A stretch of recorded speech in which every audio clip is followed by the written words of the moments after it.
Here we have two sides and an angle, and we need to solve for the third side and the other two angles. So we can't use Pythagoras. We don't have a 90-degree triangle here, and so we're going to have to generate a 90-degree triangle.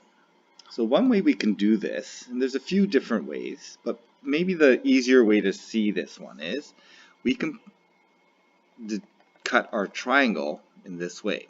And please don't make any assumptions here. This is not necessarily an isosceles triangle. It looks kind of isosceles, but we cannot make those types of assumptions. So based on this, we can then solve for maybe this side here. We'll call x. So we have, when we look at this triangle, we have an opposite side, we have hypotenuse. So that's sine. So we're going to write this out as opposite side compared to the hypotenuse. That's going to be sine of 35 degrees. Okay, opposite hypotenuse is sine. And from our calculator, we get sine 35 degrees, and we get a ratio of 0.5735. So I'm going to round that to 0.574. Okay, and again, didn't do this for last few examples, but remember that this is a ratio compared to 1, and these are equivalent ratios here. So solving this, I can multiply from bottom to top by 0.5, okay, and that would 0.574, and that would give me the x value. I can also solve this algebraically, and I get 19 times 0.574.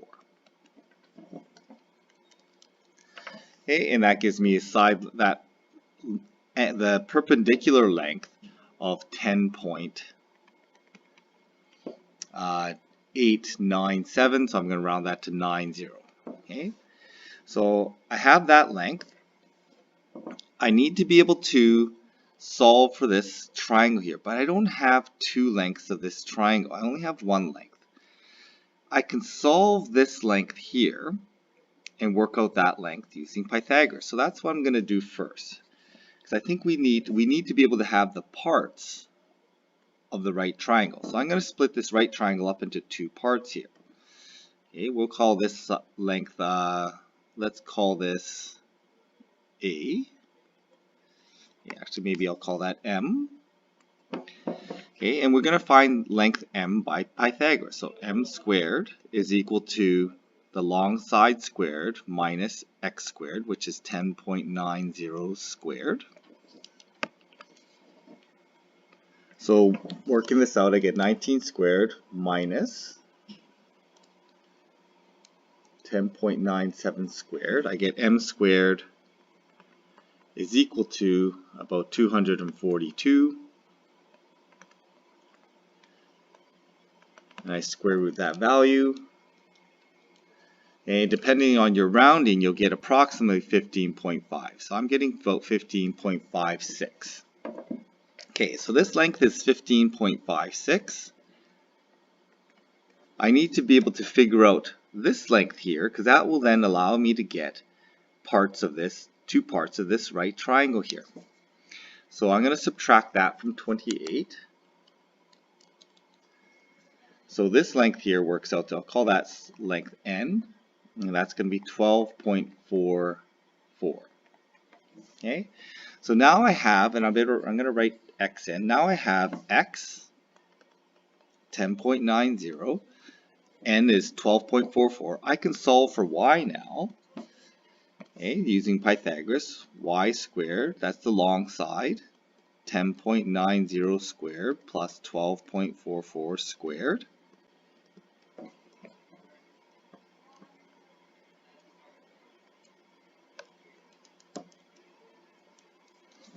Okay, so I'm getting approximately 273. Okay, and this is not accurate now because I've done some rounding here, so I've got my decimals are going to be not particularly accurate, but close enough. Okay, so I'm getting 16.54 about. Okay, so again, anywhere around 16.5 would be reasonable solution. Okay, 16.7 would be reasonable. 16.3 would be reasonable.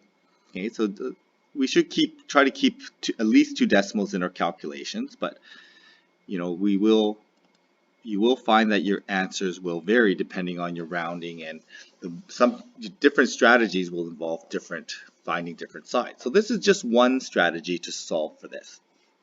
Okay, so I get a length of 16.54. I'm going to write that in. Okay, so knowing this angle in here is going to be supplementary to 35 degrees, so that's 55 degrees. I can solve for this angle in here, okay, which I'll call alpha, and that alpha and beta here will then allow me to solve for this triangle. So let's call this one angle B, okay, because that's the angle that we're looking for. Okay, and alpha is going to be part of angle A, which is that whole angle there. Okay, so I'm going to solve for angle alpha. I know that I have 2 sides of the right triangle, so I'm going to use alpha, and we're going to say that this angle in here, or this is going to be the adjacent side and opposite side. So opposite over adjacent is slope, or tan. So I'm going to have 12.44. That's my opposite side. And my adjacent side was 10.90, so that's my adjacent side, and that's going to be equal to tan theta, okay, or tan alpha in this case. Okay, so I need to then solve for alpha, so I need to use the arctan, or the inverse tan. So it's 12.44 over 10.90. Okay, so when I plug that into my calculator,